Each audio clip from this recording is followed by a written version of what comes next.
Thank you so much for this kind introduction. I'm so excited to be here.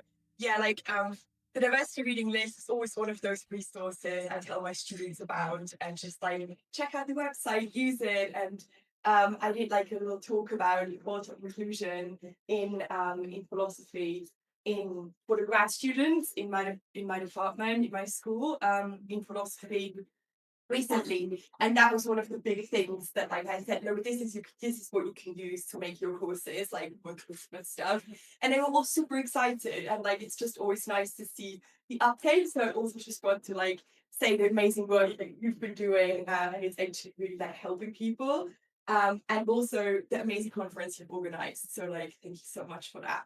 And yeah, I'm like incredibly like honored to be here, and I will talk a bit about part of my research. I've been doing like a lot of work with gender and language recently, but this topic, like silence, is like the topic that I've been working on for like the longest. It's what I did my PhD on, and I'm still kind of like trying to figure out to build it into like a bigger thing. And this is part of that. But this is also a topic that I'm struggling with a bit. So I thought I'll see what you all think. And if you all think actually this isn't the thing, then like, thank you, please tell me, because that would be useful to know. So we're talking about silence under conditions of oppression. And just to give you like a bit of a taste of what I have in mind here, so maybe some of you know this meme. This is Jodie Foster.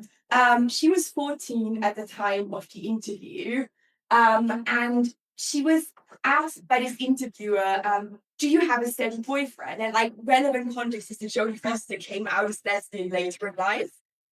So she was asked, do you have a steady boyfriend? And she was like, no. The interviewer asked, what kind of fella would you like? And that's her face. So she doesn't really say anything at first, at least. Like she responds with this quite pointed silence, and to be honest, like this quite like concrete facial expression.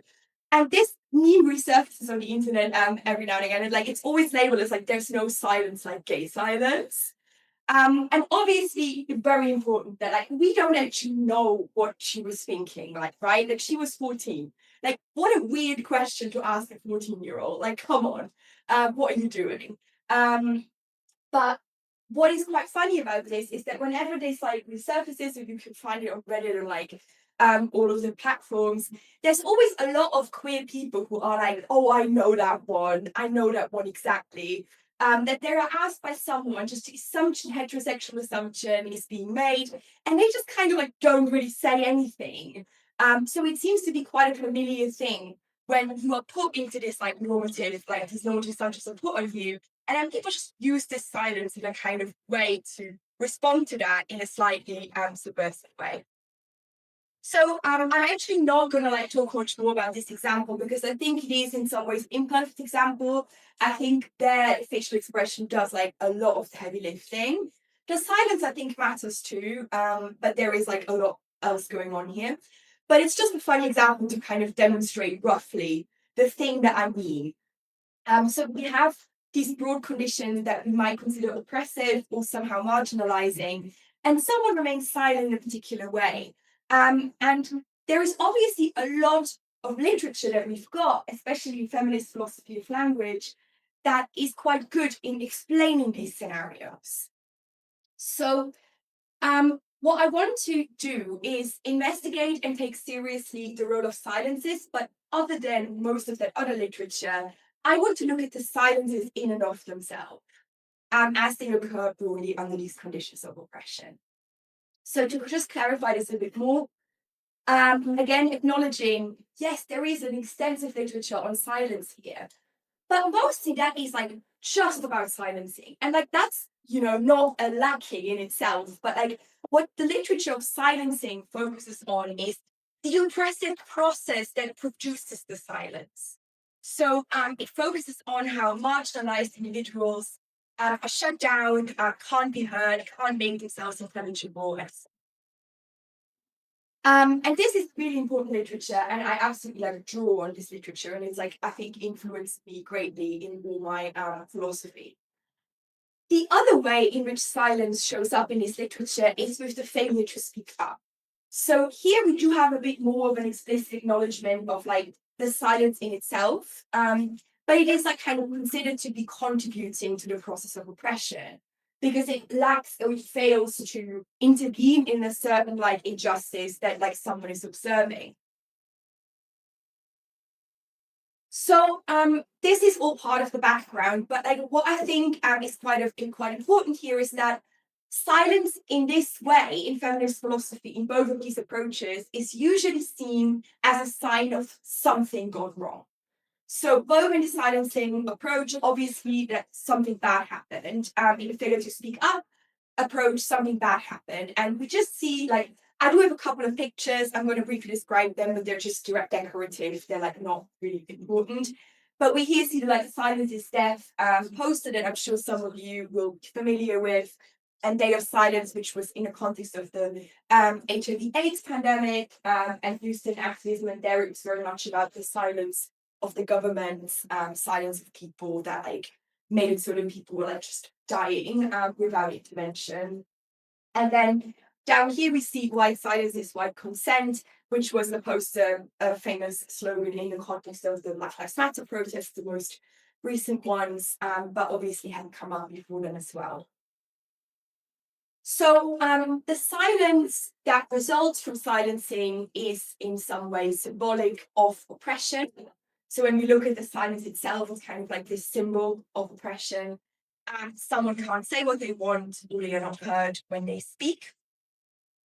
And the silence that results from a failure to speak up supports harm or does harm in itself. So both of these conceptualize silence in one way or another as an oppressive endpoint. And I do not disagree with that at all. So my point is not to disagree with any of this. Both of these, so I've just like included, like I've kind of like labeled them as silencing approach and failure to speak up approach. Just give you a couple of citations here, just to like, especially the latter one. I mean, I put Langton and Hornsby and Langton there, because they are like really important in literature. But like this list, we cover this slide and like then probably some if you put all the important silencing. So I put like etc. Like sorry to make invisible some of the people, but like there is just like such a big literature there. The failure to speak up approach is a bit less there, but those are definitely I would consider the important ones. The last paper by Holgier is about slurring silence, which is a very recent publication. So I consider these approaches to be kind of sitting on opposite sides of the same coin to focus on something different, but they both conceptualize silence as a symbol of oppression. They mean you can't speak anymore. Injustice is allowed to happen. So again, I'm not saying that this is wrong. I'm not really trying to intervene in this literature and say, but I have something better. That's not what I'm doing. I want to just pick up this literature and like add a little like piece to it, like one piece of the puzzle, basically. I want to suggest that we can and maybe should complicate our understanding of silence in the face of oppression with focus on multiple meanings that oppression can take when the silence is kind of like done by people who are marginalized.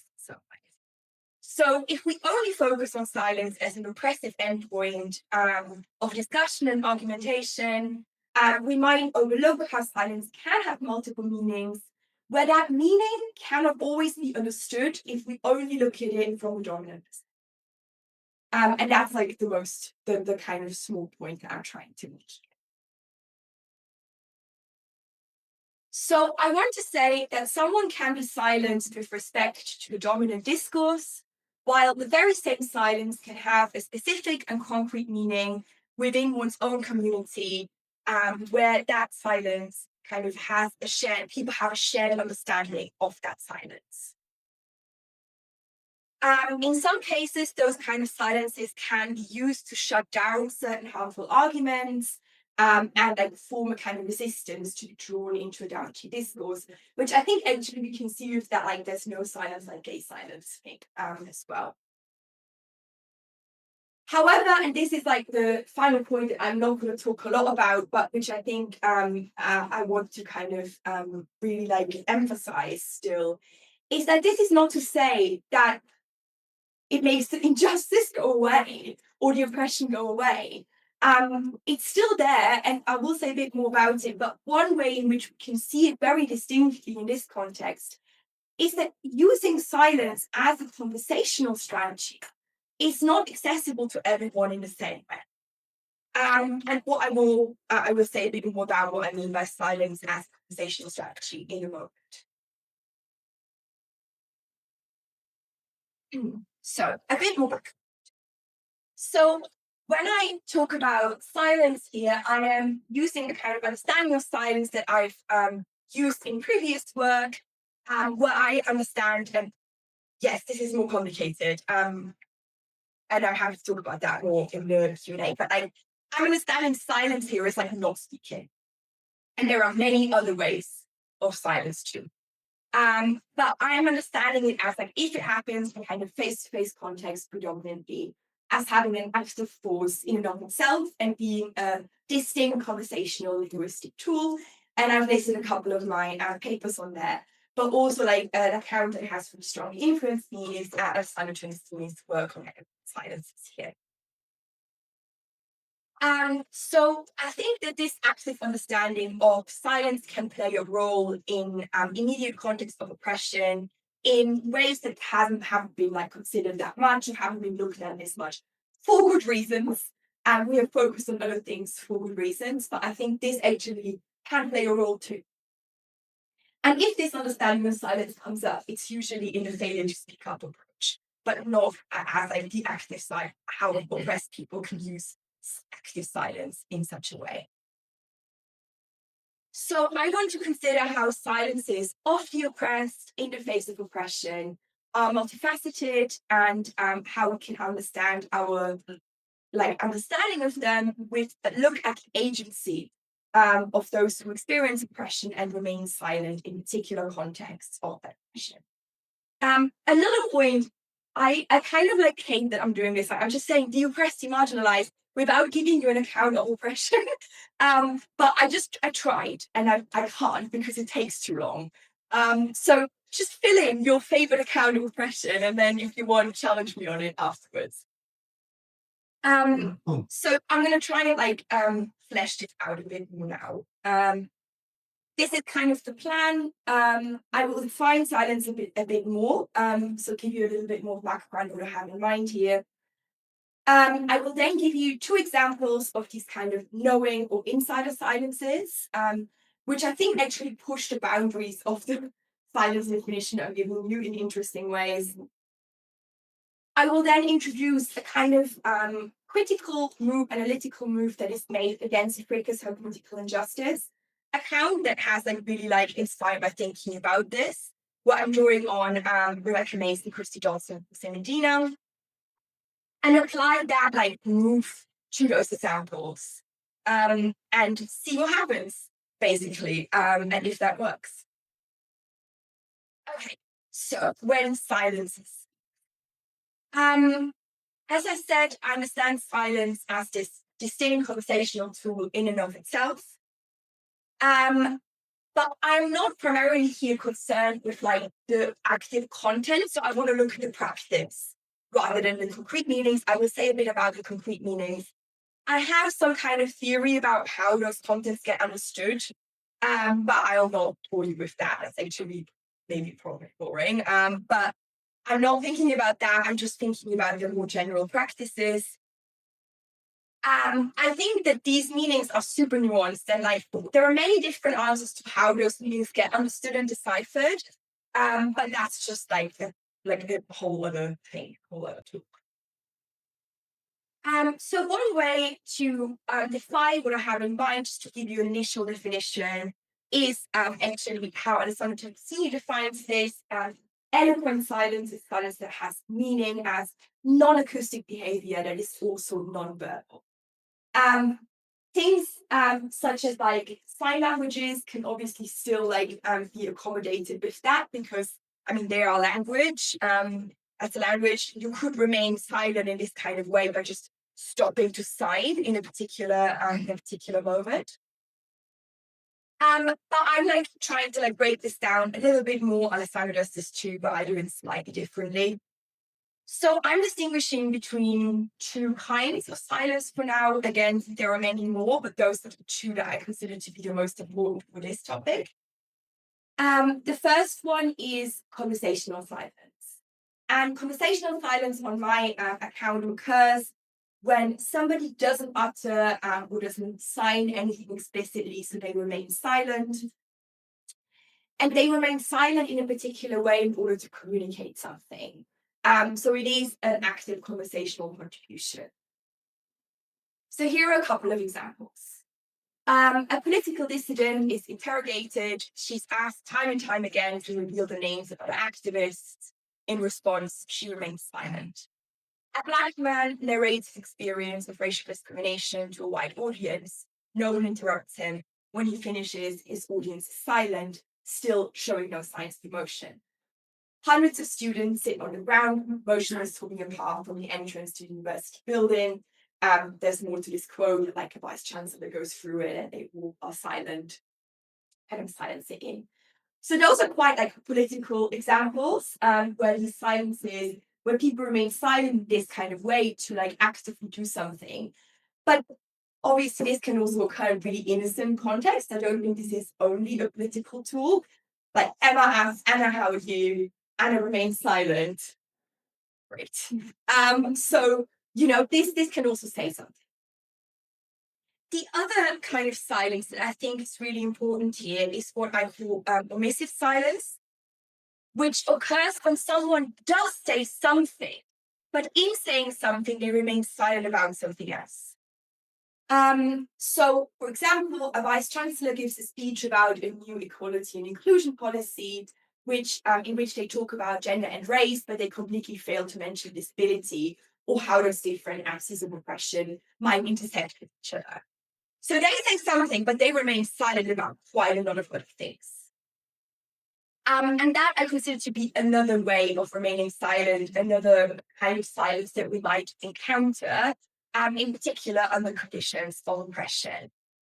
What I think is quite important is that for the examples I'm looking at in a moment, those two things are not like completely separable. They really push, like, so I like, you know, kind of in analytic philosopher mindset, always separating them out. But actually, it's not really possible. And I need to now face this reality that they enter to just intermesh all the time. So the omission says something, and that would be a way of remaining omissively silent about something. There is a paper on this, and I forgot to put on there, by Swanson, 2016, I want to say, on like kind of omissive literature, which is a bit similar to that. Okay. So, as I just noted, alluded to, defining social phenomena in such an analytic way kind of risks leaving things out. I do still think that both of those do work for a lot of the examples that I have in general. But we will see a little bit more nuances and gray tones, and I'm super happy to like talk about that a bit more in the Q&A as well. So these lines blur a little bit, and we may get kind of both of them occurring simultaneously in like complicated and interlocking ways, which is quite fun and difficult as well.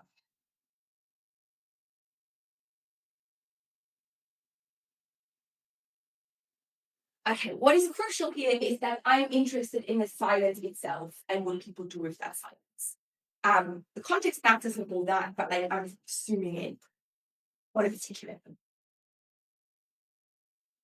Okay, so I'll now tell you a bit about the examples. So some of you may already know now that you can see Michelle Collins' Black feminist thought, which example I might be talking about here. This is quite famous. She introduces this case in this book, where she talks about Black women's public silence about domestic violence and domestic abuse in the Black community. She discusses other silences too. She talks about silences about Black women's sexuality generally, silence on the contributions of Black lesbians and Black lesbian feminists in particular. So she talks about a bunch of silences here. This one's quite famous, this case. And she cites quite explicitly that there are like a variety of reasons why Black women may remain silent about these things. And she talks about the US context in particular. I should add this. She says, well, they lack access to positions of power in US institutions. So she says we are strategically prevented from speaking in this book quite explicitly. But she says as well that this is not the full story. So she says, well, being strategically discouraged or prevented from speaking is obviously a kind of silencing, but it's not the whole story. So she says one other reason is that they remain silent because there are certain benefits to remain silent in these kind of complex contexts.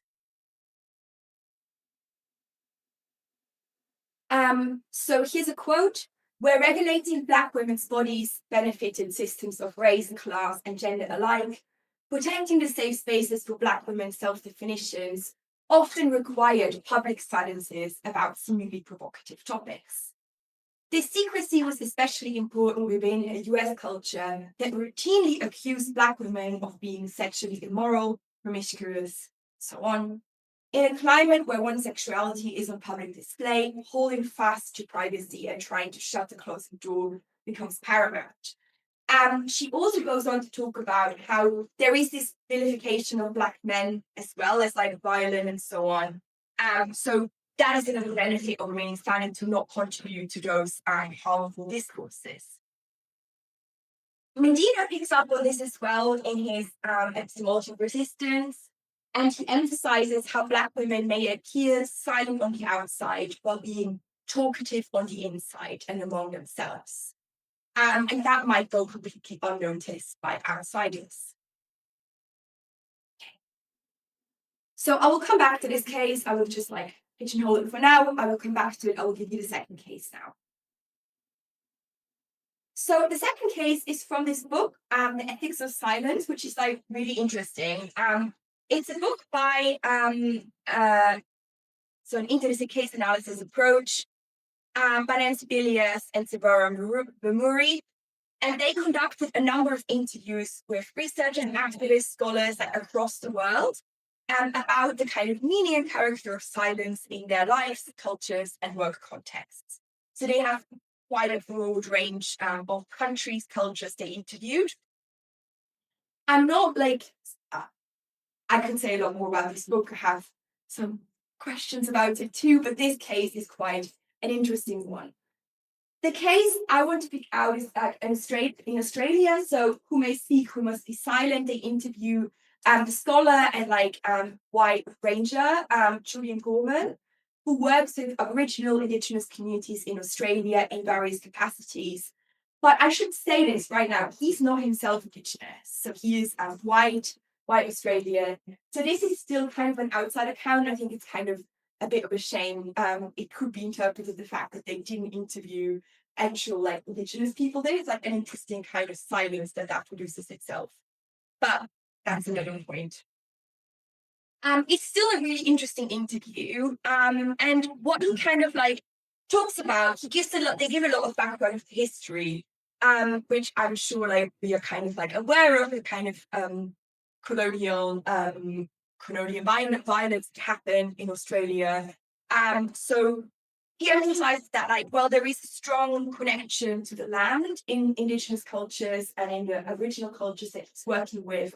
But because of the displacement processes, people just got like pushed away from the lands that they were originally on. So what you get in like current like lands that have been kind of like given back to Aboriginal kind of communities, very often you have groups of Indigenous people there who have a very intimate prior connection to the land, and other Indigenous people who don't, because they have been displaced in such ways they were removed from their lands. And then the Australian government was just like, here, you've got some land, even though the connection to the land might be really different for the different groups being there. So he distinguishes that, or like apparently that is the distinction being used here, indigenous rangers and traditional owners. So the traditional owners are the ones who have this long-standing history. Indigenous rangers are other indigenous people who also like live in these areas. And he does like community work there. They try to like do stuff. It's a bit unclear what exactly actually. But he emphasizes, and he's done this for a long time, he says, and for many years, and a lot of it was dabbling in the top dark, and now he's established much better relationships with people. So he says it's kind of revealed a lot of patterns of silence to him over the years. And he emphasizes how the meeting within mixed groups, so that is like consists of ERs, IRs, and TOs alike, is very different to meetings only with traditional owners. And he said a mixed group would not have any shared sense of eternal silence. And mixed groups can also involve white people, like white rangers who are there, and there's also a lot of distrust for obvious reasons. So there is an emphasis in this interview on how outsiders, even other Indigenous people and white Australians working with mixed groups, use silence not in the same way, which can lead to misunderstandings and unclarities about why a particular part of the group is silent. And this could play out in multiple ways. So there could be a discussion about what to do about a particular issue related to the land. That might be met with silence by part of the Indigenous community, which could be interpreted by or is often interpreted by outsiders as a disinterest or passiveness, or just a result of silencing. But what often gets missed there is the fact that silences like this have very specific in-group meanings. In the case of traditional owners, use this in very concrete ways that are like whoosh over the head of like outsiders. So there is a kind of tactical withholding of information that happens often, but like all the traditional owners know why and what that silence means, which then is like often misinterpreted and leads to misunderstandings when there isn't like enough cultural sensitivity about this in particular. All right, we're running out of time. So what's going on here? Somebody who is in some way affected by oppression or oppressive structures remains silent in a particular context, speech exchange, or more generally in relation to a topic that is immediately relevant to their person or their community. And one way to explain this, and I think that is absolutely happening here, there is, in most cases, some silencing that happens. Like there is silencing that happens, and we can plug in our favorite account of silence in the best explains this. But I don't think that that's not the only thing, at least in those cases that I've highlighted, that this silence is or does. So somebody may be silenced in respect to a certain dominant discourse, while their silence simultaneously carries a rich meaning and content for those in the know. And I should already qualify this. This doesn't apply to all cases. These are like specific cases. There are a lot of cases where this isn't realistic. Okay. So I will now try and like enrich this a bit and like say where I got this idea from. And I got this idea from literature that is on the diversity and like multiplicity of hermeneutical resources. And this draws on critiques of Rilke's definition of hermeneutical injustice. So the core case discussed here, just to give you a brief overview of it, is this is in her epistemic injustice book, the like really groundbreaking book. And she discusses sexual harassment, the concept of sexual harassment here, and the case of Kamita Wood. So Kamita Wood was a woman who was sexually harassed at her job and quit that job because of that harassment. She went to the unemployment office and they said to get unemployment benefits, and they said no, because you left voluntarily. There was no concept readily available to describe sexual harassment that was intelligible to everyone. So she failed to get those resources. she found a consciousness raising feminist group. All of them shared similar experiences, and they literally coined the term sexual harassment and made it like recognized, like they did a lot of work. Now, the critique here is very often that Fricker uses this to explain her political justice by saying before Comita Wood had this concept, she could not make herself understood, which sounds completely right. But she's also saying that she herself didn't fully understand her experience. And this has been criticized a lot. So there are some cases, I think, where this is totally plausible. I don't think it is plausible with the case of sexual harassment, at least not in all cases. Why would these women have come together? Why would she have quit her job if she did not understand that something was really deeply wrong here? There was the lack of the concept is more like a legal definition here, I think, that is the issue, rather than the community, like feminists, women affected, not understanding this. Women have had centuries of articulating to each other what it means to be harassed. Rebecca Mason has this wonderful paper, Two Kinds of Unknowing, where she talks about this. And she says exactly this kind of thing, that silencing can happen with respect to dominant discourse, so not being able to articulate one's experience to those dominant people who make the decisions, while individuals themselves may still not be prevented from understanding their experiences. So they might still know what's going on. So she's kind of saying that naming, such as naming sexual harassment, does not occur ex nihilo. It's because women's interpretation of their treatment as wrongful and thereby rich understanding of it, that this movement, this resistance movement, took off. And that it was kind of possible to name this. So a critique she makes is that this account seems to equate collective hermeneutical resources with dominant hermeneutical resources. So having hermeneutical resources with respect to one's social experiences does not necessitate a gap in non-dominant hermeneutical resources.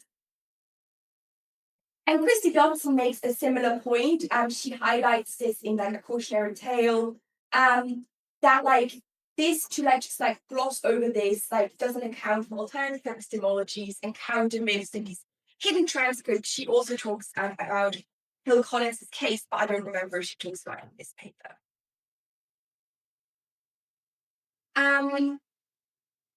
So she highlights how characterization, like glossing over this, doesn't really show how hermeneutically marginalized groups are produced. That these resources are not just given and like just collective like that. There are like loads of like smaller resources that are used by some communities in interesting ways.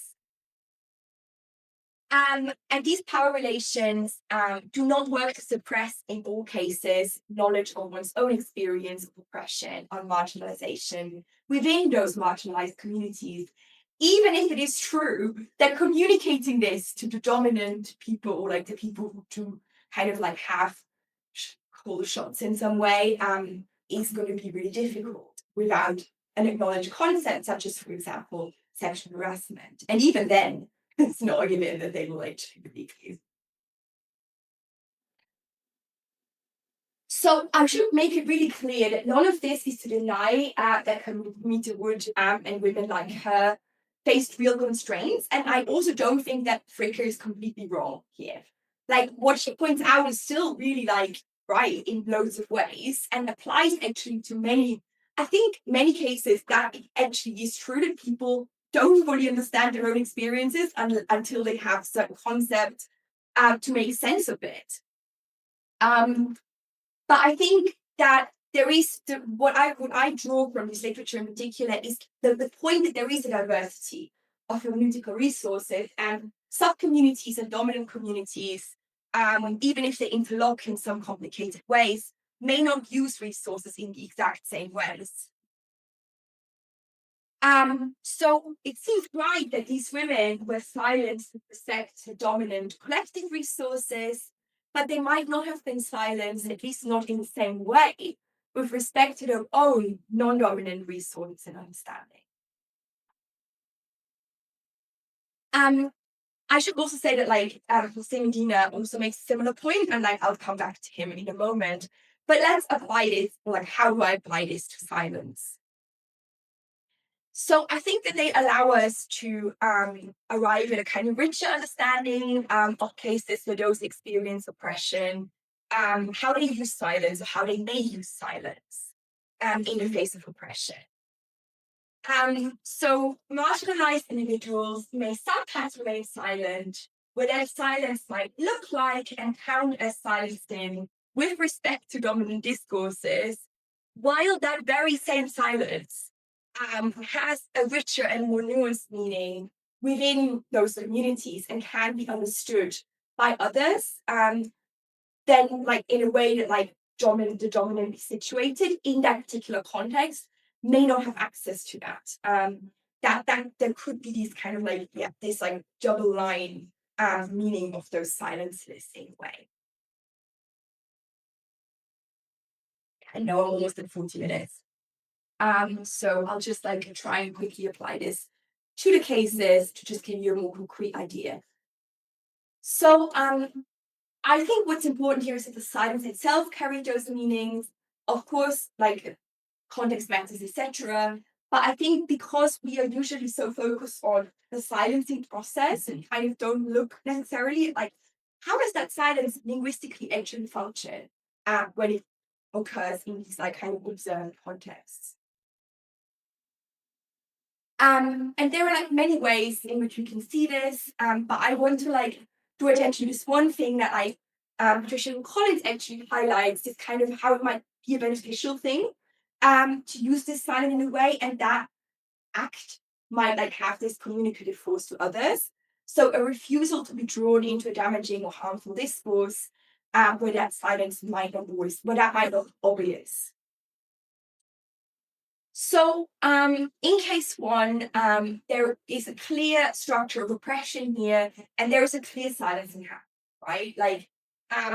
Black women in a context she describes, and in many other contexts, are not heard, cannot make themselves understood because of certain unwillingness by their audience to understand them, or an active shutting them down and making them not heard. But we can also see in that case a refusal to be drawn into and contribute to a damaging discourse, where there is a recognition that whatever they will say, it will be kind of used against them. So silence is kind of the more beneficial option.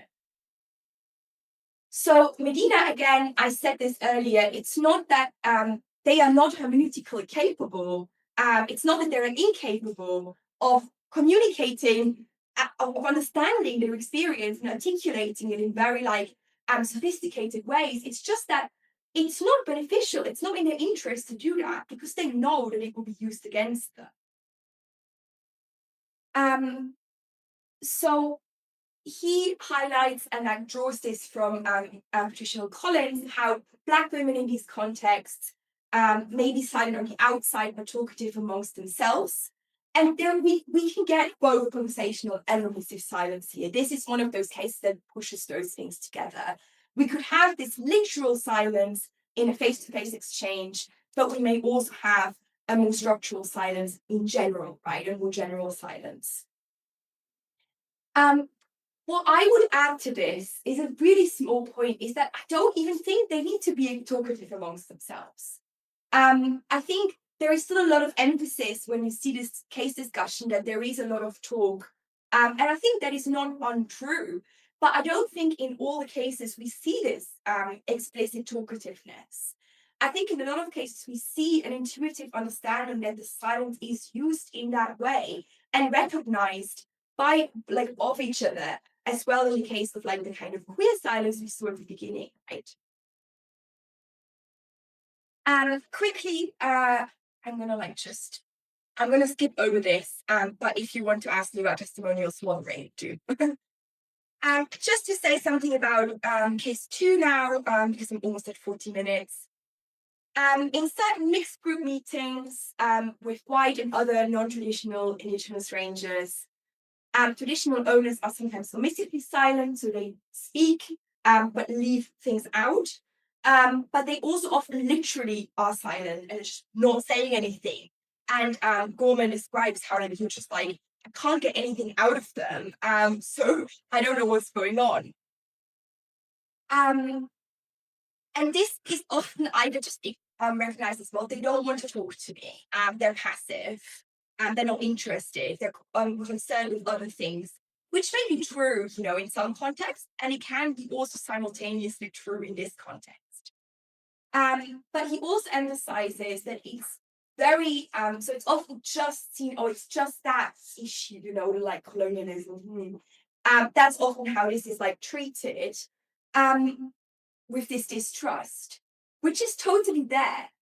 But while this distrust is certainly there, and while there is indeed ongoing silencing happening, there is, and he emphasizes this, once he recognized that the traditional owners actually absolutely know why they remain silent in particular contexts.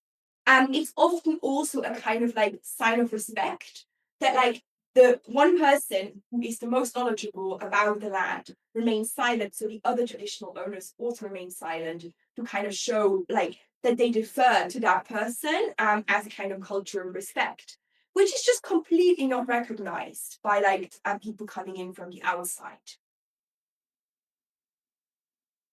And silence is often also used strategically. So when they try to like make a particular policy and get some information out of them, very similar to like case one, it is not in their interest to share certain information to certain other dominant populations. Okay, sorry, I'm going a bit fast. But just a couple of final points. This situation can plausibly be understood as involving silencing on some levels, but it is silencing on the dominant discourse, where these, like much like what Mason and Dodson and Medina talk about, kind of silence is almost like its own hermeneutical resource, or its own linguistic resource, that is not restricted in the same way and is still utilized nonetheless. And I think it's very important that while I think there is such a thing, it's not to, I don't want this to trivialize the oppression. We need to recognize that these silences happen precisely because the conditions of oppression that they are under. So they are still broadly a product of this overall process. But so they are also like not acknowledged as a conversational strategy, quite as likely. If someone expects you to remain silent, your silence will not quite weigh the same. But the fact that this may be utilized and developed as an into a shared resource among community itself, that is also a thing that like they have to do in order to like deal with oppression, where people are not like seeing them as intelligent or not listening to them. But it still can be kind of this paradoxical maintaining of agency or like regaining of agency in particular contexts. So just summing up, I think silence in the face of oppression is like can be used in an analogous way to how marginalized knowers use multiple hermeneutical resources.